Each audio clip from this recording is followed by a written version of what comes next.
Hello, mentors, teachers. This is especially for all of you. That is storytelling and toy based pedagogy.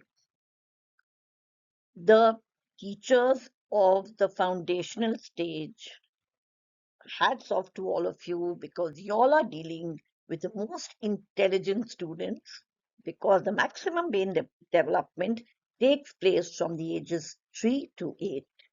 And that is why, for the first time in Indian education, in the history of Indian education, early childhood care and education, that is from nursery to class 2, they have been introduced in the mainstream education with a curriculum. When do we write? When it is only activity based. So till upper KG, we are not supposed to make them write. And even on like in the classes upper KG, they can perhaps trace, they can cut, they can paste, but they have to learn a lot. So, shall we go ahead? Now, we must all of us know that please blend imagination, play, and narrate. We have to be great storytellers. In fact, this is for all age groups. As a teacher, then only we can foster holistic learning experience. And the role of toys and stories, they are of prime importance. Why? Because toy based pedagogy uses children's inherent, that means inbuilt, they are born with that curious they are, and imaginative play as a springboard for learning. So I believe totally with my experience, I'm telling you that storytelling is one of the best methodologies of teaching and learning till a person is a student, right?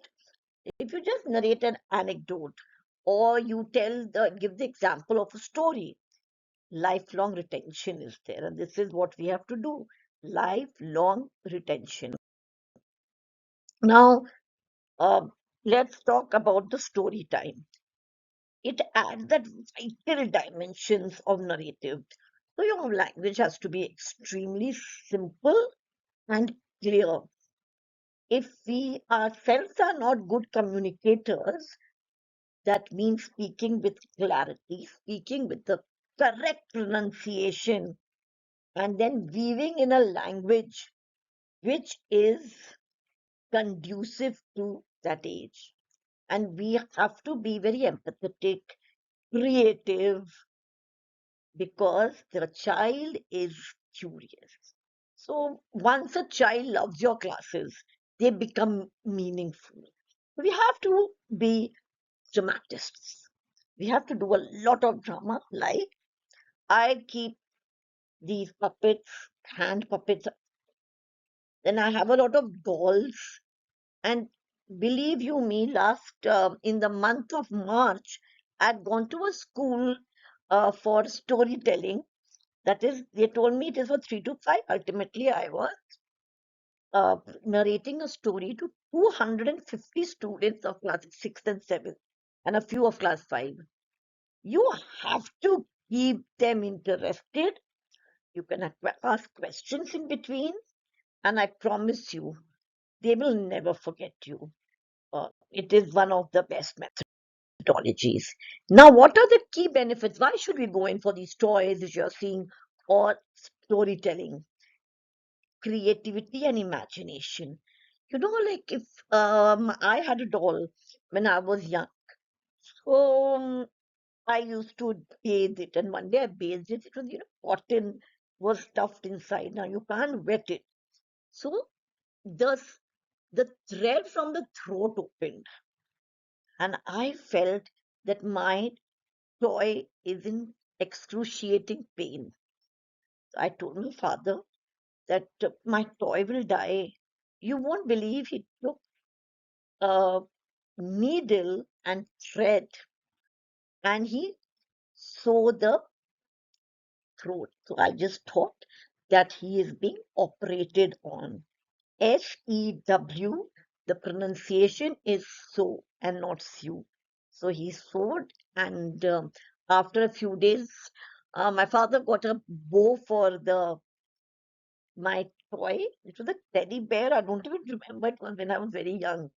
But I felt he has been operated on and he has healed.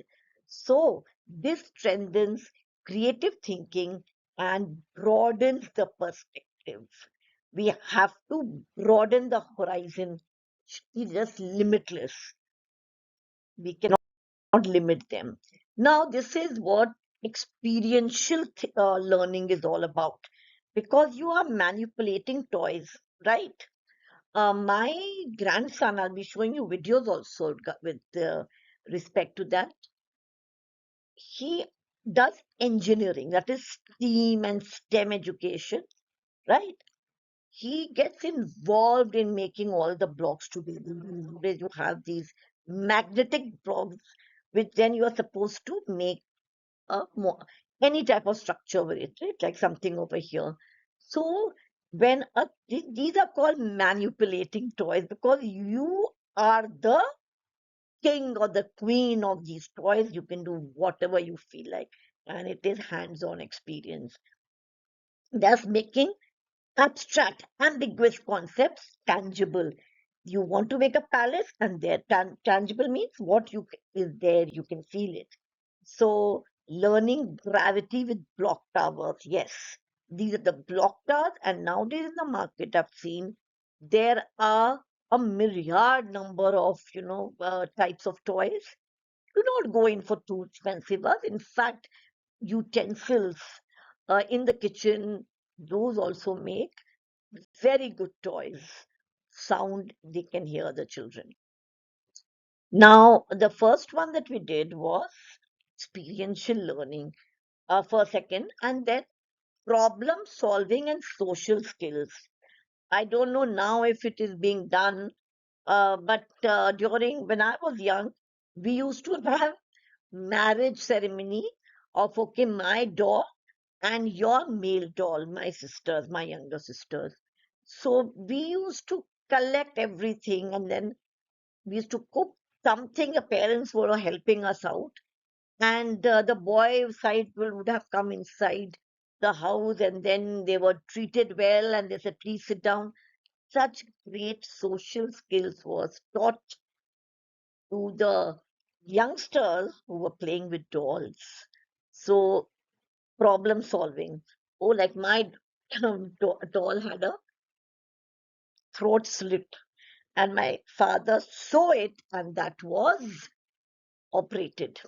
So I found my father that he's a good doctor who was able to take away the pain from my doll, because it was a very, uh, uh, a touching sight to see the throat open and the cotton wool was coming out. So, toys and group storytelling, they help children practice critical thinking, group discussions, sharing, and teamwork. So don't isolate your child that this one is like that. They learn from each and everything or person in and around them. So the more you stop them, they'll get, yes, they will become stubborn that I will now do whatever I feel like. Now, language and emotional development. Props, like I just showed you, these are the props. I've looked quite a many props. These are the props, right? There are many of them like that. Uh, and toys, of course. In stories, they encourage verbal expression, emotional regulation, and vocabulary growth. How? I like one of my favorite stories which I narrate. There is a monkey, there's a panda, and there is a doll, and I named them as Dan, Zo, Si. So the panda was Dan, the monkey was Zo, and the doll was Si. I showed them these are Dan, and then the story just flowed. It was a made up story, my original, that how she was a girl and there was gender bias, but ultimately she was the one who showed. Now, as soon as we talk about gender bias, there will be many learners coming to you and saying, "Ma'am, even I have it at home. My brother gets the cup and big, huge glass of milk, but I do not. And my mother is not interested in my teaching." Students of classes 1, 2, upper KG, imagine. So they start talking when you put in props and toys. They are emotionally at a very positive regulation. They feel happy, and when you are happy, you learn better, and lifelong learning takes place. Vocabulary is the most important part of communication skills. Otherwise, we will be getting filler, this will happen, and then nobody will listen to your story. So, let us promise to each other that every day one single word or two words, whichever subject you all are teaching, whichever class, you all must, yes, enhance. Well, we all are aware that multidisciplinary integration is again one of the um, you know a factor in the NEP 2020, which will enhance learning the environment. And what does it mean? It means all the subjects are integrated together. We cannot take English in isolation and Hindi. No, as languages, they're the most important because we are conveying the subjects either in Hindi, English, or any other mother tongue or whichever part of India we are. Now, how can toys teach STEM? What is STEM? The science, technology, engineering, and math. We feel these children are too small, but how will they know? No, it is not easy to teach these children because they are more active than us and their mind is running faster, their brains development is taking place. So there are various toys available in the market which teaches them how to do engineering. That means you put everything together, you make a structure. I'm an engineer. Then science, there are, how to grow plants, right? Then technology. Technology, it's all about artificial intelligence and the mobiles and the TVs, but we must make them use all these methods under supervision. And math, it can be seen all around us. In the kitchen, you put 1 tablespoon of that, 1 teaspoon of this, half a pinch of salt, and just teach them that. While you are traveling on the road, tell the student, please tell the parents in the PTM, ask them to read the number plates on a car, on a lorry, on any vehicle. Maths is everywhere. The pizza, when we bring triangles, how many triangles? When you take out one, and as a whole, it is a circle. So it is one of the best methodologies in multidisciplinary interaction. And just see this train, this is actually what we are talking about. The child has put everything together, so it can be taken as engineering, right?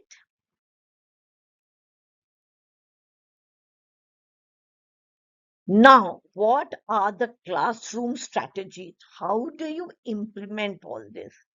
We can use puppets, flashcards, and themed toys. Like we have a Doraemon, and there's something in pink.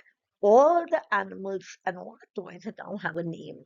It is not just a doll, it is a part of your child's life, and it should become yours too, and all of us as educators.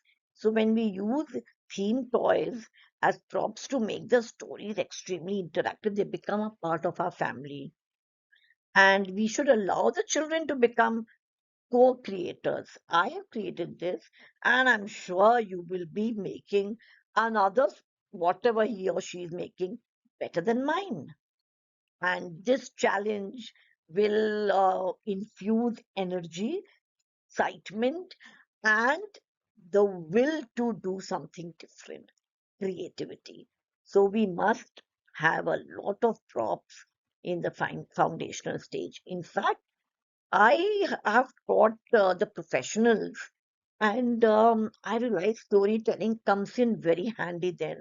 When if I'm teaching, generally I teach English on the portal.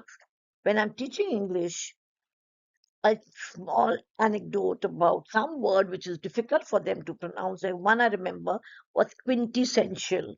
So I just told them it's Madhuri Dixit, and she says perfect. So that perfect means quintessential. It means a perfect example of something. You are a quintessential teacher, perfect example of a teacher. So please do keep, and of course the management you can ask them to do. Now we have to combine toy play with storytelling. Yes, by showing them in real life, uh, such as building narrative worlds with blocks or retelling classic tales using dolls. We must do it. The more we speak, the more we interact, it will be extremely beneficial for our learners. They can be your own children, they can be children of your as a teacher. Doesn't There shouldn't be any demarcation. So give them names so that they become a part of your family. And we must narrate the story of Ramayana, Mahabharata, Amar Chitra Kathas. I give full marks. Your knowledge is, enhanced to a level of no return. So, and it is not that I will not read this and I will not, this is not in my religion. Above all that, we have to rise. Caste, creed, color, religion, story as a motivation, as with a moral value based, and with the toys. Now, scaffold learning with toy integrated tasks of increasing complexity to support gradual development and sustained engagement. Oh my God, such big words we are using.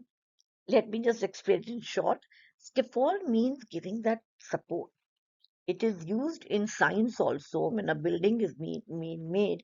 Here in education line, we mean that we support the child, the learner, till a certain time, right? And after that, when we realize, yes, the confidence has come in, because all other children cannot get, whatever 100%. No, we have to support what we call slow learners, but actually they are going at their pace. So we gently hold them, help them, and make them go forward. Whether you're teaching whichever subject, math or English, Hindi, if the mother tongue is Hindi, science, that is EVS, environmental science, a lot of general knowledge, a lot of communication skills, poetry, elocution with one prop. It is a wonderful method of taking out the best from your child. Now, increasing complexity because the child is saying, this Rubik's Cube, I cannot do it. So the teacher, the mentor will scaffold means will help, will give support, but not lifelong. We we initiate the support and we leave only when we feel the child is confident enough to do the task on him or herself. Very important this is. Now we must develop toy-based projects for collaborative group work, which what do we mean by this? We mean that few children, I have also seen, they are loners. They do not like to mix around. Generally, I've seen in uh, one child, the only child if he is of his parents, they take some time in collaborating with others. They do not believe in teamwork is a dream work. They want exclusive their me time, and I will do it alone. But that is something which has to be taught to the students, that teamwork makes a dream work. And if we are in a team, problems are solved better. Alone, you might make mistake, but if you are in a group, each one has got their own ideas. So please initiate collaborative group work. And if a little bit of noise is there, that is healthy noise. It should be. Otherwise, if the class is silent, that means no learning is taking place. Make them do collaborated or teamwork to foster problem solving and making their dreams come true. We all need friends. Now, let toys teach and stories inspire. So, choose the stories which are extremely inspirational, make it short. If it is a, don't choose a very long story, you can make up your own story and let the toys teach while the stories inspire. I still cannot forget the stories that my mother taught us when we were young. Now, the core principle, what it is, we've already discussed. We just reiterated experiential learning, hands on, creativity and imagination. I was in love with Cinderella's gown and I used to dream about it. But once I grew up, I realized, oh God, what will I do with this gown? But I was growing, I wanted that gown which she wore for the ball. Now, social and emotional growth, I've already told you. And please, I'll go again through the my PPT so that you all know, yes, we are on the right track. Whatever I write, I always manage to, you know, put my grandsons in that age. And I find out, okay, yes, this is a milestone that we should cross at this age, but we should also realize that individual differences will always be there, right?